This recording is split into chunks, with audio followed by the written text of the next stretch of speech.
This podcast is brought to you by Rise, Make Life Work Out, a health and self-development platform dedicated to helping busy, everyday Kiwis manage their physical health and upskill their mental well-being. Through sharing relatable and practical content from health practitioners, as well as showcasing interesting stories from interesting people. For more shows, content, events, and coaching, head to our website, www.rise-workout.com.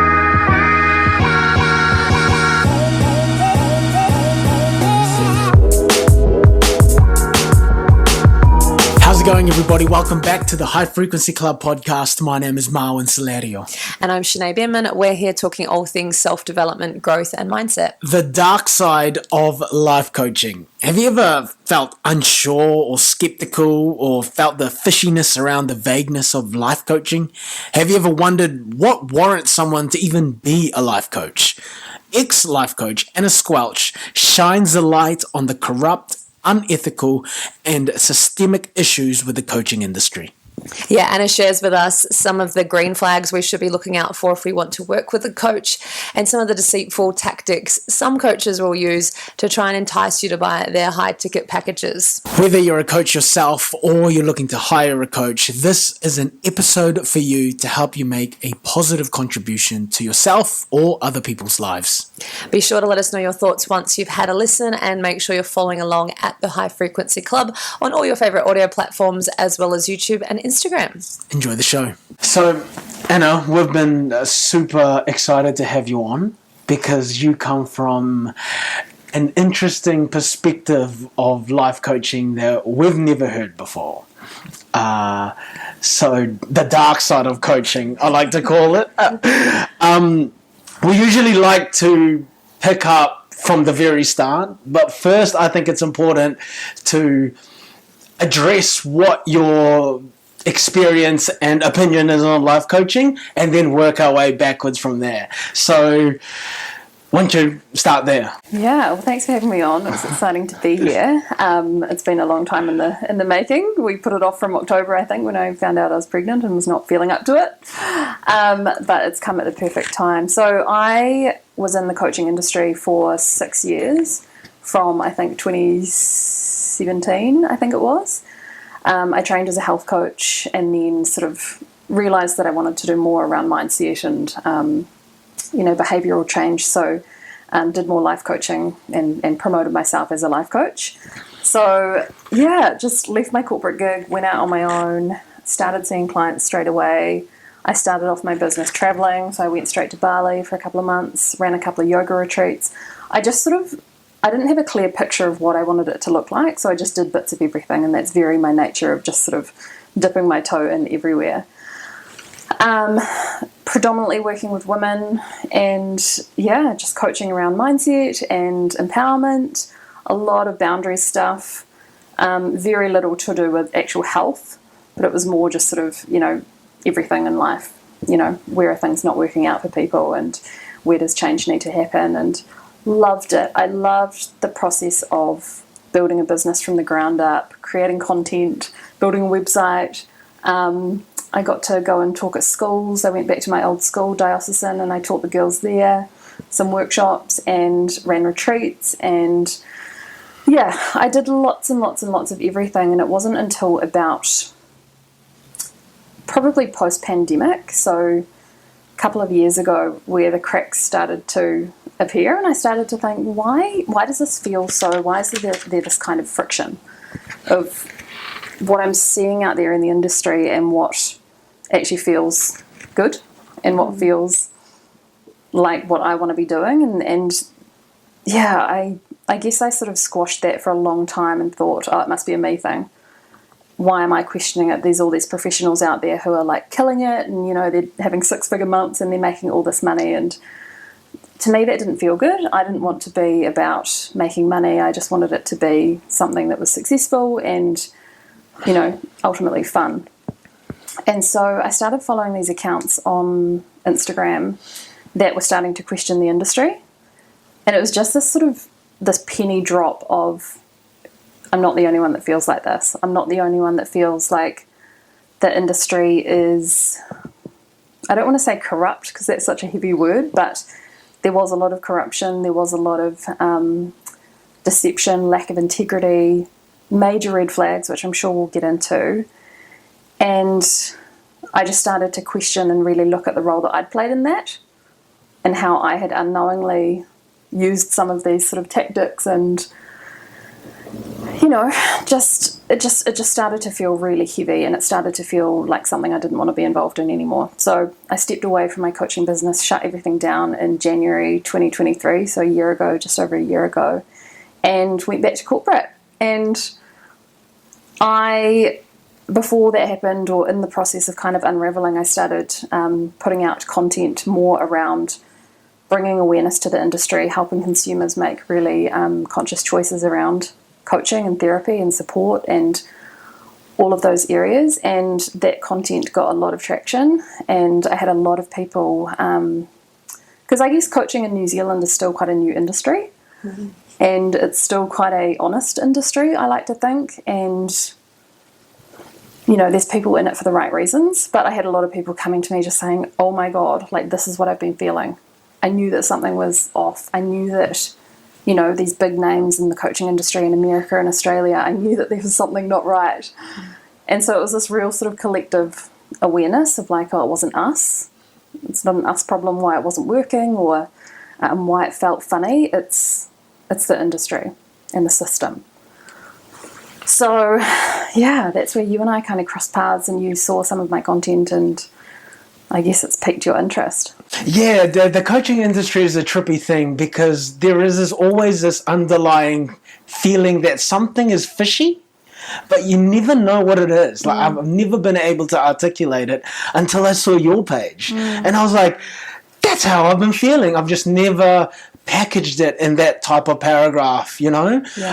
What was a process that you saw that made you see behind the veil, behind the curtain?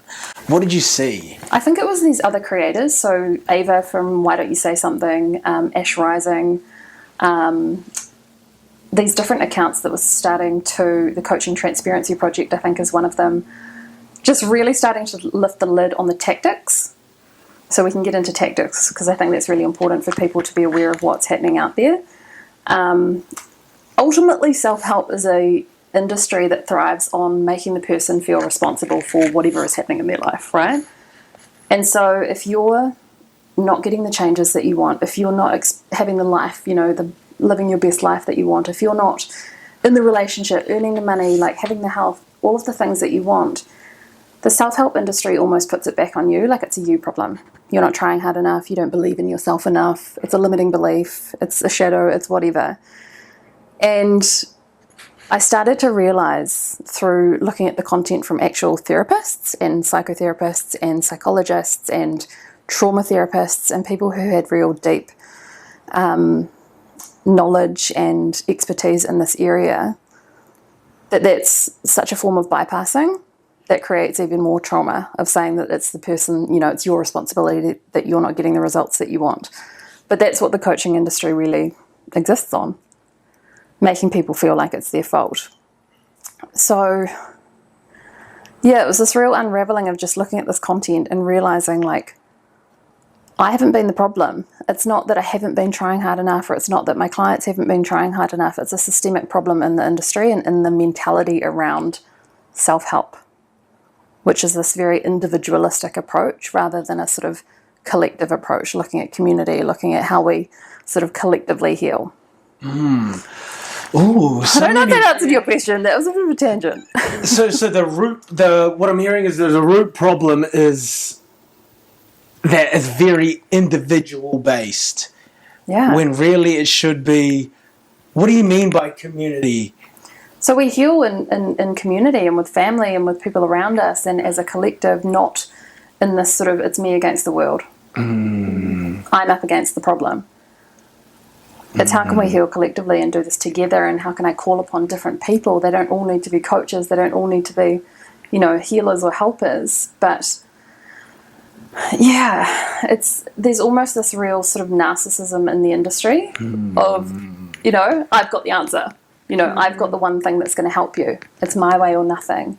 And I've known coaches who have said to their clients, therapy's not going to help you. You're only going to heal if you come to me. Wow. And so that's this real sort of narcissistic, individualistic approach to healing. Whereas no one person knows what is good for another person. Agree. It's up to that person to go and seek out, their family, their elders, their, people around them to see what that is. Yeah. What are these tactics that you've spoken about? So probably the main one, and social media has a lot to answer for. It's so accessible, it's readily available, it's in your face. There's an algorithm that is, keeping us sort of stuck in this loop of consuming content that speaks to our weaknesses, I guess. So fear-based marketing is a huge one. And I get that there's an element of needing to speak to people's pain points, and that in itself isn't necessarily the problem. As a trainer, you speak to people as being overweight or being unfit or being unhealthy or whatever it is, and you do need to speak to that pain point. But the coaching industry, and I'm talking specifically around sort of life coaching, the self-help method, it speaks a lot to people's fears, their deepest, darkest fears of, being alone, of not being enough, of not being wanted, of not being, accepted, and wanting to belong is our greatest desire in life. And so coaches know that this is, a button that they get to push in their content and in their sales and marketing of, you're not gonna ever feel like you're enough unless you work with me, unless you buy this $10,000 package, unless you X, Y, and Z, unless you follow my method. So the fear-based pain point marketing, really playing on people's pain points of, not having the relationship, not having the money, not having the success, not having the whatever. That's a huge one. And there is a way to market to people's aspirations and to their fears without actually really digging into the trauma, which is only something that a trauma therapist really has the capacity to hold space for. We talked a little bit off air about credentials, and the coaching industry is unregulated, and I don't think that it will become regulated for a very long time. And so anyone can call themselves a coach. And during the pandemic, after the pandemic, a lot of people lost their jobs, a lot of people needed instant income, and the coaching industry really boomed because anyone can become a coach. Whether you decide to do a course or not, whether that course is 1 day, 1 weekend, 1 year.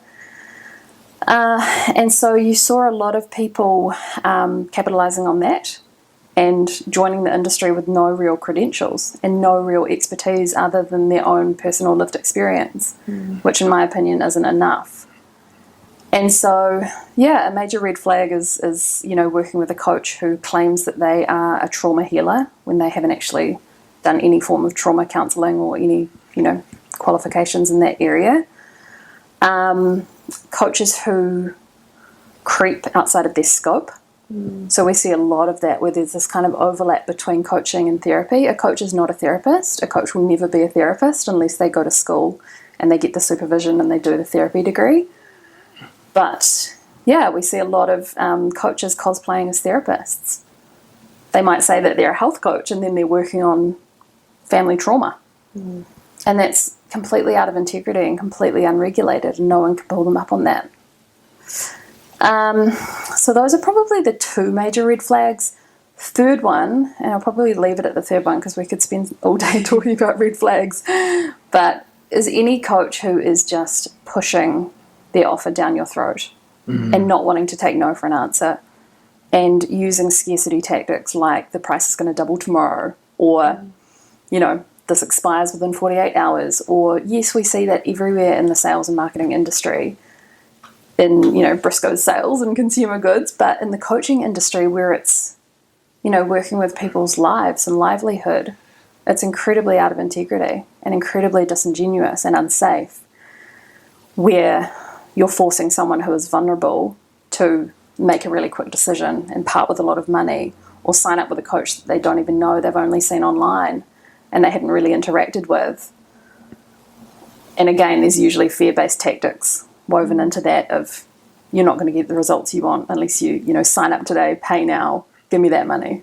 I think also linked in with it being sometimes quite vague. I see ones where it's sign up now for this masterclass and but it doesn't actually clarify what you're getting in those sessions or what you're actually signing up for. And I think it's a big chunk of money for some people to part with when you don't actually know what you're getting out of this course or these sessions or masterclass or whatever it might be. Yeah, we call it the word salad effect. So there's a lot of word salad of like all these beautiful words and these kind of like mishmash of, you know, spiritual Buzzwords. terminology and buzzwords.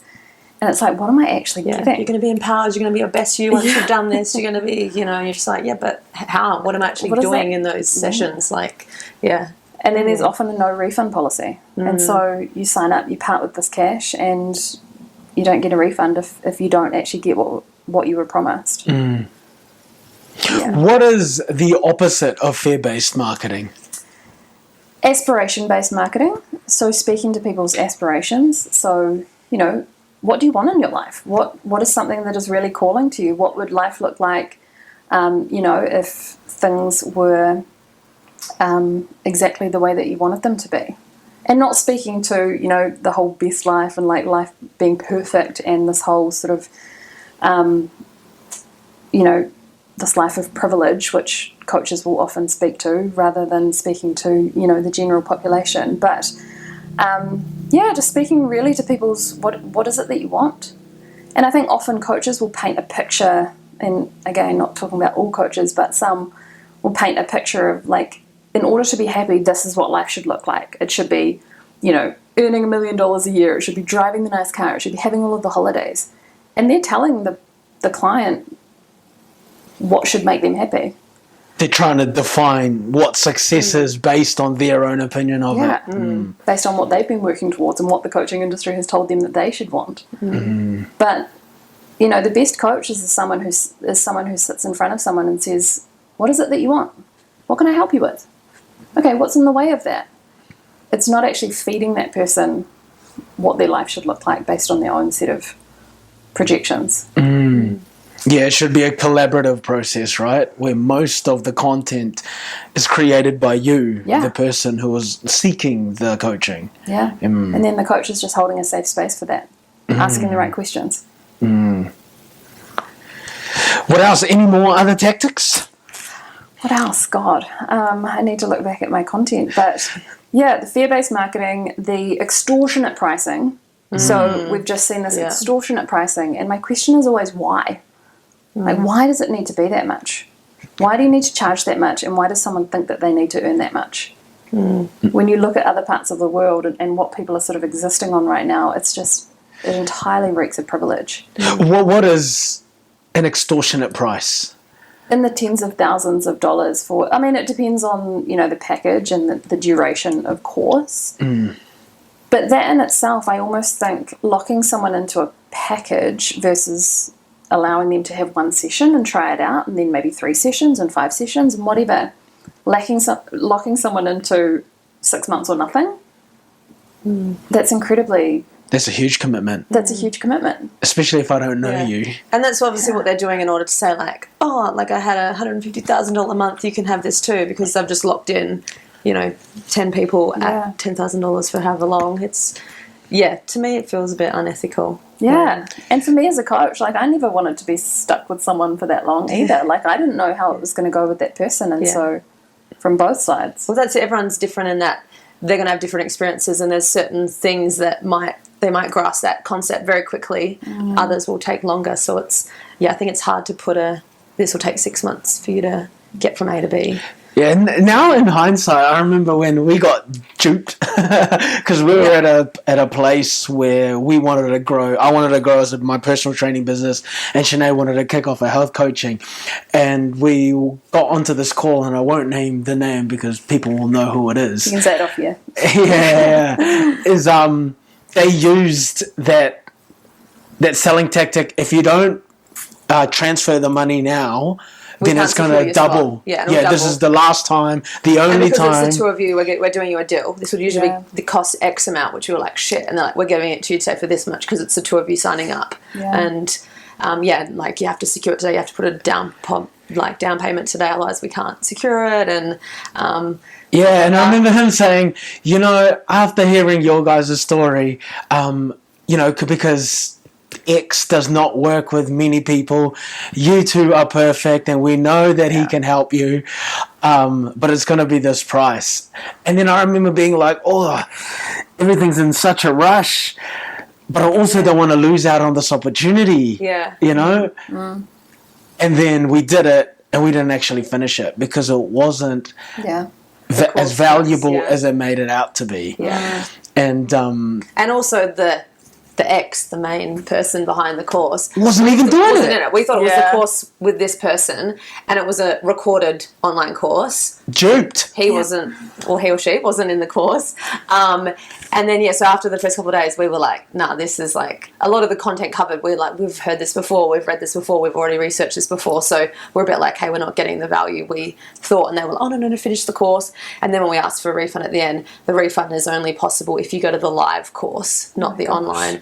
So we had to go through it again. So they said you can go to the online course when that's coming up in the next year, like, which would be over in Oz or elsewhere that you'd have to fly to. And they're like, and then if you go to the live course and you feel you don't get value out of the live course, then we can discuss a refund with us. So we have to spend more money. The issue, I'm not saying it was a not valuable course, because obviously he's got a lot of testimonials and people who, you know, have said that their lives have changed. Like, how do you know that testimonials but also the guy who sold us didn't actually really get to know us. Yeah. If you had asked better questions to really get at the context of our lives, he would have realized that, well, actually, maybe this isn't for you. Yeah. But he didn't bother for that. Because it was a 30-minute call to try and get the sale. And I only realise that now. Yeah.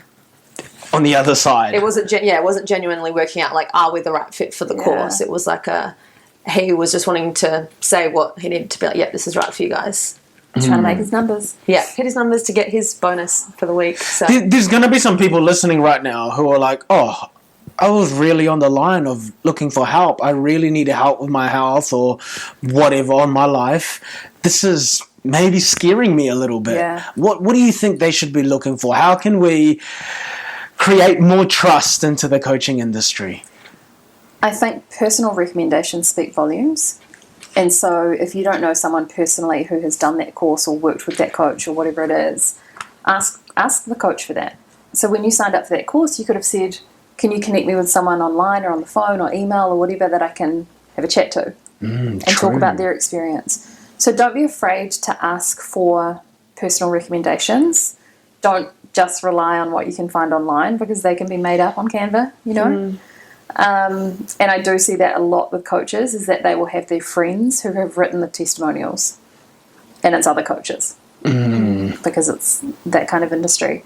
And so, testimonials, word of mouth marketing, word of mouth, you know, referrals. Someone who qualifies you as a client. So what we just talked about, you know, are you the right fit? And, you know, perhaps I'm not the right coach for you. And perhaps, you know, I was always referring people out to other people because I have a scope of practice. And if someone comes to me wanting something that's outside of my scope, I'm responsible to refer them out. So someone who will take the time to, like you said, get to know you and get to know what your needs and pain points are and what it is that you actually want to get out of the course or program. Someone who doesn't want to rush you into a decision. You can take your time with that decision. This is life-changing stuff, and it's a lot of money often that we're parting with, and so you should be able to go home and speak to your partner. I've heard a lot of times where someone has said on a discovery call or something, a client has said, oh, I just want to talk to my partner about this. And then they get gaslit by the coach into, oh, well, does your partner need to make every decision for you? You know, are you feeling controlled? You know, that kind of mentality of like, you're a woman, you know, you should feel empowered to make this decision on your own. But a healthy relationship is where a couple communicates their financial expenditure. So, yeah, being able to take time with the decision, being able to check the coach's credentials. You know, what have you studied? What, you know, how long have you been in this industry? What are you working within your scope of practice? You know, there's so many coaches who will be a health coach or a life coach for 1 year and then they're a business coach. Yeah. Because business coaching is so much money and you can command, you know, such higher prices and you can get the numbers in.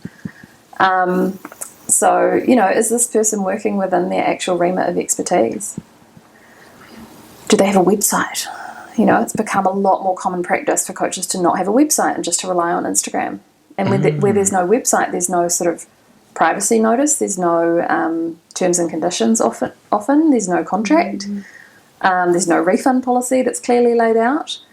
And so the less fine print they can have, the less that people can request a refund. I didn't know that. Yeah. Really? Yeah. Oh, so a website is a green flag. Yeah. Yeah. Absolutely. Because where else are you going to, showcase your case studies and your testimonials and your offerings and have a clearly articulated page of, the sales page, what someone is going to get out of your course or program, rather than this kind of Instagram post, which might be tiny, or a story with all of this word salad about what you're going to get. You deserve to have a full page of information that you can sit and digest in your own time. So those would be my biggest green flags: the credentials, the website, testimonials, and then the price. Is it within your budget? Because everyone's going to have a different budget with this stuff. And it's not necessarily the coach who charges the most who is going to be the most effective at all. What if a health coach is listening right now and they need guidance or help on creating this aspirational marketing, or making sure that they're checking themselves in the sense of, I'm on the right side, on the ethical side? What can they work on? Or where can they go? Yeah. I think we underestimate doing market research and actually just researching your audience and speaking to your audience and your customers and your past customers, and creating offers or creating materials or creating whatever it is that cater to what they need. Because you can sign up for a business coach's course and you can, work with a mentor, or you can, follow these other aspirational coaches online and sort of copycat what they're doing. But are you actually catering to the people who are already in your community and already in your audience, following you and liking what it is that you're already putting out? And I think that's where a lot of coaches have gone wrong, is that they've kind of followed this cookie cutter approach of like, okay, I need to double my prices every week, and I need to, talk about earning six figures, and I need to wear a hat in my social media content, and I need to talk about yonis and X, Y, and Z. And if that's not going to resonate with your audience that you've already created, you're doing yourself a disservice, and you're not going to actually be helping anyone, let alone building a business. And so there's a lot to be said for really following your own authenticity and, what kind of business do I want to create? What do I really enjoy putting out to the world? What do I want to offer? And what do my existing clients, past clients, future clients, what is it that they actually need? What is the gap in the market? What is someone not filling that I can fill? It's basic. But we've overcomplicated it so much because that sells. It's easy to sell a package of, sell a business coaching course of like this hot new idea, but is it actually going to resonate? Is it going to work? Probably not. Yeah, I tell personal trainers all the time, especially new ones, it's going to take a fuckload of time for you to maybe build your client list, mainly because it takes time to build true relationships. Yeah. And that, in my opinion, is the most ethical way of being a personal trainer, really focusing on a genuine relationship with your people. Yep. And that means being in the gym all day, every day if you have to, and giving them the space to come to you for the sale, rather than, hey, I can help you on that, you're doing that exercise wrong, but it's going to cost you one session, or whatever, or sliding into someone's DMs and being like, hey. Yeah, and I think people are, I like to think people are very switched on these days. We can smell a fish from a mile away, Yeah. I think same with the being authentic to what your audience, to yourself, and also what your audience wants. I think that's the same in PT. So many PTs just post themselves training and their abs, their six-pack, what I eat in a day. And so often I'm like, how is this giving value to your clients or to the people that you're trying to help by just posting sort of selfies all the time or whatever it is? And that's where I think they've not done enough, like you said, market research to know, like, what do your people want? What is going to help add value, help educate them, or help provide entertainment, whatever it is you're trying to do via your online profile. I think it's so important. And whether that is posting a story being like, what do you guys want to see, or what are you interested in? yeah, I think it's the little things that will go so much further. Yeah. And that again speaks to what I spoke about earlier about this hyper individualistic approach.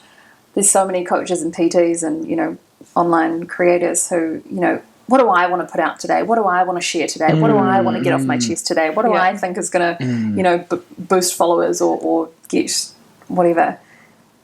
And you're right. It's like, have I asked my followers what they want to see? Have I asked, you know, have I connected with my past clients and asked them, you know, what do you need? Is there a piece of content that I can put together that would really support you right now? And so you're right about that. You know, we call it the know, like, and trust factor is the most important conversion tactic in selling. Is, does this person know me? Do they like me? And do they trust me? It's very hard to make a sale until you've got all of those things in place. And so how does someone know me? By showing up in the gym, by being present, by being visible, or showing up online, whatever it is. And then the like factor is being trustworthy. You know, is this person going to respond to my DMs when I ask them a question? Are they going to, you know, have integrity with what it is that they've said that they're going to fulfill? And then, can I trust them? Do they, you know, have the credentials that they say they do? Do they turn up to the discovery call on time? So all of those things are so important, and I think we underestimate them a lot, and make it so much more about how do I look online and how, you know, how many followers and how am I growing my account, and and not putting it back on the consumer. What do they need? Yeah, that's certainly a trap, especially early on when I was creating content that I got into, because I didn't know there was a difference between what I thought people wanted to see and what I thought people liked versus what I liked. Yeah. The things that I was posting, I liked, but no one else liked them, you know, because I didn't ask, or I just wasn't in the community in that sense, you know. Never asked people what they liked. And I think when it comes to health and fitness especially, there's a big part of it that is very vain, very, very vain, you know, because people start coming to the gym for their body, and it's only until later you realize that you keep going because of its impact on your mind and your lifestyle. But a lot of, I guess, content creators don't get past the vain part, you know. And I think subconsciously what they're projecting is how to be more like me, rather than how to be. So this is what more I like eat. This you. is how I train. This is what I do, and therefore you can be like me too if you're doing all these things. Versus, like you said, from maybe conversations they're having with their clients or with people at the gym, it's like using that as like your fuel for your content that day, of being like, oh shit, I've been having heaps of conversations with people that are struggling with this, or people are telling me that this is their biggest pain point, and then making a post based on that, not like, oh, I'll show everyone what I'm doing today. Yeah, that's the narcissism again. Yeah, I'm out driving my flash car, and I'll show people that I'm out for a fancy lunch, because I'll be like, oh my God, I want to have that lifestyle. And I think that's another green flag that I'd touch on as well, is, you know, following people or working with a coach. Like, what are they offering to their community? Not just people who are paying them. And are they just targeting, you know, white, privileged, cis women, you know, who look a certain way? Or is there diversity in their offerings? Are they offering scholarships to people who don't have the financial means to pay, you know, the full amount?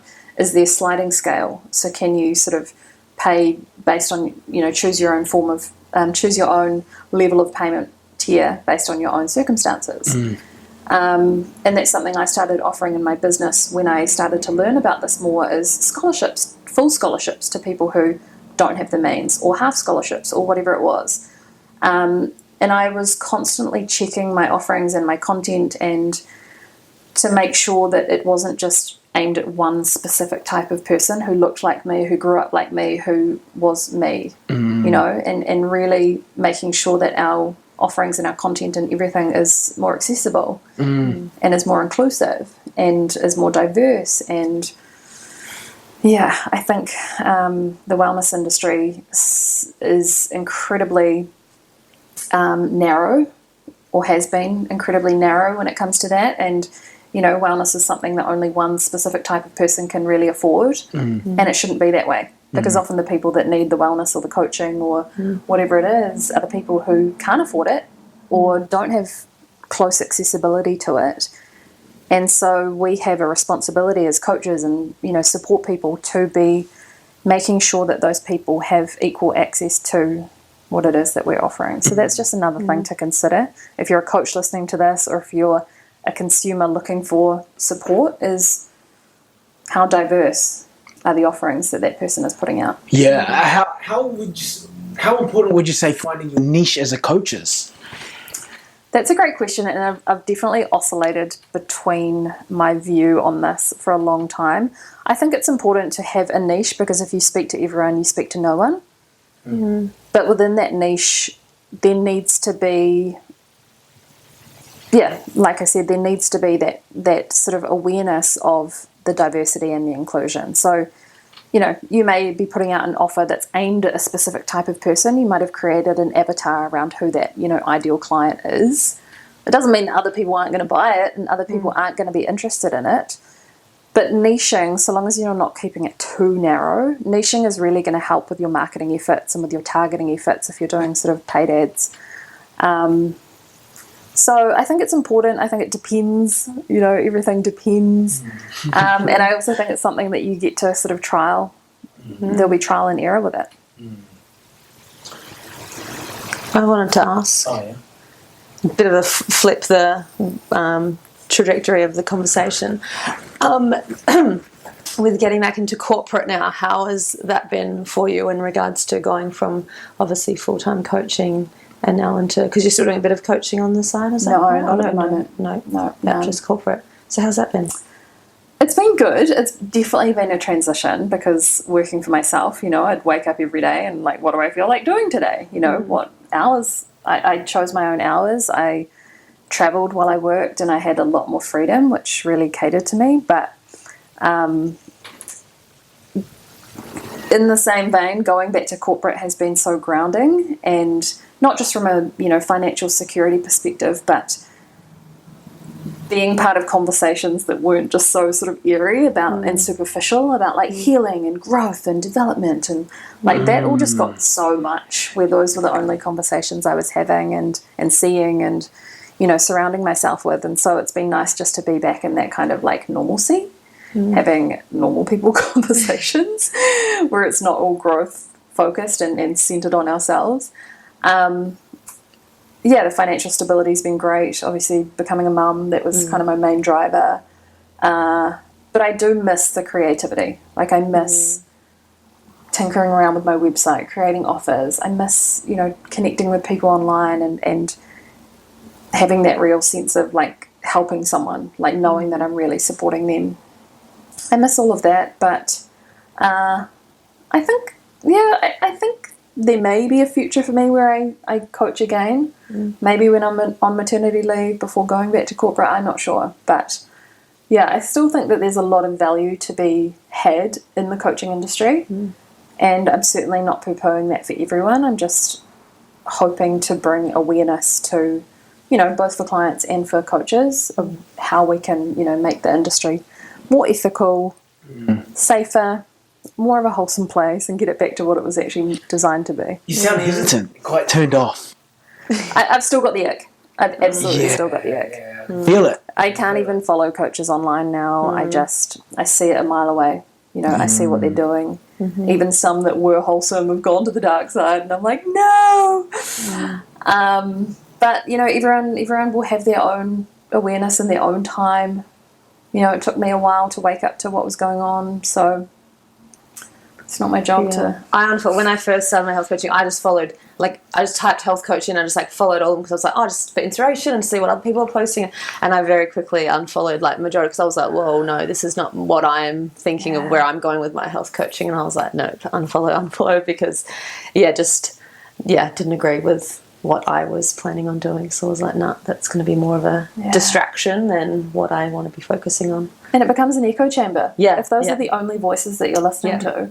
Because there was a part of me that was like, oh shit, do I need to be posting like that? Do I need to be posting saying spaces are limited, lock in now? And I was just being like, oh shit, well, I haven't been posting like that. Maybe I should be posting like that. And I've got heaps of followers, and oh wow, she's just said that she earns this much in a month. Like shit, she's obviously successful and doing well. Maybe I should be doing more of that. But that's when I was like, oh, I don't really agree with that. So I was like, no, just stick to what you're doing. Stay in your own lane. Stay focused on what your plan is and remove that noise. Yeah. Yeah. If you had a magic wand, Anna, how would you make this industry better? You have full control. I think it has to come down to the regulation. Yeah. Like making sure that coaching courses that teach people how to become coaches are fully regulated, fully board certified, like the ICF, the International Coaching Federation. And like therapy, like counsellors, like people who, have studied a long time to get those degrees and certifications, there needs to be more of a kind of a body around it, of a body of supervision where the coaches have supervision, and they have to have their own coach where, if you're a therapist, you have to have your own therapist. You have to be regularly supervised. You have to regularly sit exams. And with coaching, there's none of that. And so I think the regulation piece, as hard as it will be to put in place, and everyone seems to be just sort of avoiding it, there's some work happening in New York at the moment of trying to put regulations around coaching. And Seek Safely is an incredible resource and podcast to follow around that. It has to be the regulation piece. That's my only wand waving. Yeah. If you ever come back to the industry, Anna, how different will your approach be this time around with the wisdom that you know? I think it will just be more about staying in my own lane. And really just providing the best service that I can to my customers, and just focusing on my people, my audience, my consumers, and not, trying to grasp at everyone in this real kind of scarcity mentality of like, I need more clients, I need more money, I need more, and just like really having fun with it. I've even considered maybe PT. So maybe I'll enter the PT industry. Awesome. Who knows? The thing that I see lacking in PT is coaching. Yeah. There are a lot of personal trainers who are really good at the training part and forget that personal comes before personal training. And rubbish coaches, and they try and mold their clients to their idea of health and fitness, And if you can't come see me 4 times a week, you don't want it bad enough. You're not going to get results. And I'll be fucking honest. I once said that once upon a time. And I remember feeling so disgusting because it went against my values. Yeah. But that's what I was taught from my mentor. Yeah. And that lady never messaged me back again. Rightfully so. Because you didn't create that safety. No. Like, I'm a safe space here. This is your journey. What do you need? Yeah. Yeah, I feel the PT industry is another one that's unregulated. Could be regulated more. Like obviously you do. I mean, even all the certificates you can do are so varied in regards to online versus in person and how long they go for. I feel it's definitely, needs more. Like you said, it's so important. You're working with people's lives and lively issues. It's not just like, here, do some squats, do a deadlift, do whatever. Like it is people are trusting you with their health and wellness. So I do think there needs to be more understanding, in regards to the body, but also more of how to help coach them if they're going through other stuff as well. Yeah, personal training is tricky because it's very rare that everyone knows what to do, but they don't do what they know, right? And from my experience, a lot of it is due to, psychological or emotional issues around exercise or the relationship with it. Yeah. So with that being said, if we don't know how to navigate those types of conversations and hold space for that, we're actually ineffective. Yeah. I can tell you, Anna, you need to be gymming once and doing sprint once and this, and then you couldn't do it. And then now what? If I don't hold space for the reasons on why you can't achieve the things that you've said you were going to achieve, then we're just going nowhere. We're just going around in circles. Or like you said, it's that conversation of, you're not committed enough, or you obviously don't want this enough, when really, like you said, if there's beliefs they have around exercise or previous experiences with exercise or with coaches or whatever, that might not be positive, and that's what's always going to be coming up for them, but it's not being addressed, they're going to always stay in that same spot of so much of the work, whatever it is.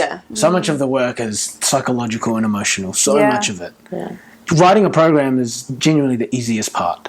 And there needs to be more trauma-informed care brought into all wellness industries. I don't think it's something that the PT industry has really touched on yet. The coaching industry is.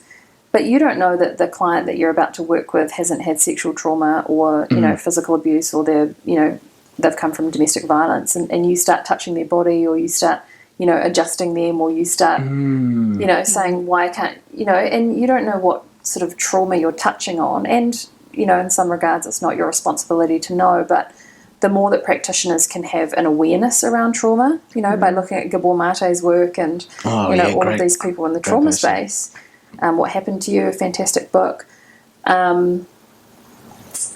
just having that awareness of like, oh, okay, maybe I should stop judging this person that they can't do this thing, or they're not showing up for their sessions, or they're not, moving their body in a way that I want them to. I wonder if there's something else going on there. It's not for me to kind of dig that out, but just having that awareness as a practitioner, bringing a bit more sort of softness and understanding to the situation, and creating that real barrier of safety, of this is a safe place for you to show up and train or be your, soul or whatever it is. So I think we're going to see a lot more of that in the industry as well, of people becoming more trauma-informed, trauma-sensitive, and creating safer spaces. We should start a course. Let's do it. We should do an upskilling PT look course. How much? $10,000? So you sign up today. If you're listening, And you're locked in for the next 12 months. So now you'll get 10% off. There's no website. There's no webpage. Is there anything that we haven't touched on that you think is important to actually say? I don't think so. I guess my parting words would be self-awareness is such a valuable skill. Developing personal literacy about yourself, about your beliefs, about your, your behaviours, your patterns, all of these things is such an incredibly valuable skill that hopefully would be taught in schools. And you don't need a coach to develop that. You don't need to part with tens of thousands of dollars of cash to learn this skill. And so just starting somewhere with delving into some books or listening to some podcasts like this one, carving out the time in your own life to, sit with yourself, meditate, just, sit in silence, go for walks by yourself.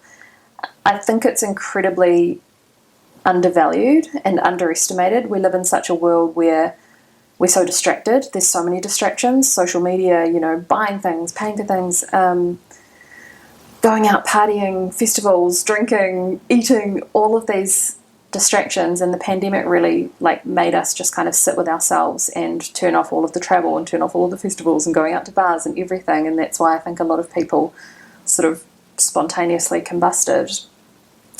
And so if we can really start to prioritise just this tool of learning self-awareness and learning more about ourselves, we can do that alone, and it's so valuable. What tools would you give or use to help develop that self-awareness? For me, it's been books, just finding the right books where you read something and you're like, oh my God, that real resonance, or listening to podcasts. For me, I spend a lot of time alone. So, I spend a lot of time alone, and I walk a lot, and that's a really great time for me to just sort of be with my thoughts and slowing down. If we're constantly on the go, we're constantly busy, that's what our mind is doing. There's no space. There's no space to actually have the space between the stimulus and the response, where I just got triggered by something and this is how I responded. What was in between? So slowing down, having space, spending time alone. Yeah, simple stuff. What books would you recommend? Ooh, what books would I recommend? I've been on a self-help hiatus for about a year. It gets a bit, hey, sorry to interrupt there. I haven't consumed... fiction. Yeah, that's the only things we read at the moment. I went through a phase where I only ever read non-fiction self-help. Yeah. Anything to do with the anatomy, the body, the brain, da-da-da. And then I got to the opposite now, where I only read fiction. And I've got so many books that I've been wanting to read, but I'm like, it's still too much. I can't even think right now, but it's not called What Happened to You, but the one that Oprah Winfrey and Bruce Parks, I think his name is, I'll send them to you and you can put them in the show notes, a couple of recommendations. The Four Agreements, such a simple one by, can't remember his name, Gabriel Ruiz or something. But, I mean, I've loved books that years later I'm like, oh God, That was just complete spiritual bypassing. So you'll read what you need to in the time, but podcasts as well. Love podcasts. What ones do you recommend? I love Darling Shine podcast at the moment, with Elodie and Chloe Fisher. I'm reading a lot of pregnancy and birth podcasts at the moment. I used to love Rich Roll, but they got so long. The episodes are so long. Yeah. If you need a just good little sort of inspiration hit, Brianna West is amazing. I've heard. She's an author as well, right? She's written The Mountain Is You and right. 1001 Essays to Change Your Life. Those 2 books are fantastic. Highly recommend them. One last question. If you could speak to Anna, who just had the veil, put back, or whatever the phrase is. Lifted. Had the veil lifted on the coaching industry, what advice would you give her? I think giving the advice to me as a coach or a consumer, I guess as a coach it would be, it wasn't your fault. You did what you thought was the right thing, because I had a lot of sort of self-blame of like, oh my God, why did I, follow those tactics, or why did I, that's not helpful. And so just forgiving myself for not knowing better at the time and for following what I thought was the right thing, and hopefully didn't cause any harm to my clients. And then to me, as the consumer of self-help, I would just say go easy on yourself. Like, you don't constantly need to be looking for the next thing to fix. It's an industry that perpetuates that belief that you are broken, you're wrong, you've done something wrong, you need fixing. And that's the most harmful thing about it. And, having this break over the last year has been incredibly healing. I've watched so much reality TV. I've read so many fiction books. I've had so many normal ass conversations. So, just take a break. You're not broken. Thank you so much, Anna. Thank you.